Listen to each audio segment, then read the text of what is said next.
The St. Louis Kaplan Feldman Holocaust Museum is not just a place to view historical information about World War II. Across the lobby from the main exhibit, you can take part in a more interactive, facilitator-led experience called the Impact Lab. A simple way to think of it is kind of what do we do about hate in our world? So where do we see where hate manifests itself? How do we see how people have historically been treated, but also explore our own identities and ultimately what can we do about it? That's really the big driving part of the Impact Lab is recognizing hate in our world and then taking that step to actually make real change. Right? This is a place where we're looking to find out what we could do better, but we may leave and not have all the answers, and that's okay. My job today is not to give you a tour, right? My job is to have a conversation with you. The Impact Lab is a 90-minute exercise geared towards small groups aged middle school and above.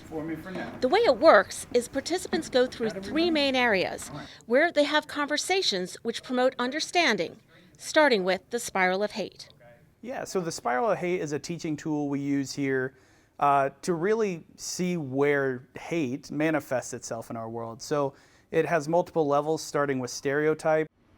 A stereotype is a belief about a person based on real or imagined characteristics of a group, Which is the ideas in the world, how we treat other people. It moves then to prejudice. which is having a preconceived opinion about a group that's not based on reason or actual experience. Which is taking that idea and making it an opinion. It moves down to discrimination, which is an action that's taken. Finally, violence and genocide. So the spiral shows how slippery of a slope it can be to have ideas about people and how they can move into action. But it also shows that we can make our way back. The second room focuses on contemporary examples of victims of hate and how those victims, and in some cases their survivors, took action. And finally, participants are encouraged to look inward and see how they would react to particular scenarios and how they could react in a more positive way. Beforehand, I was kind of thinking, oh yeah, I could probably do this.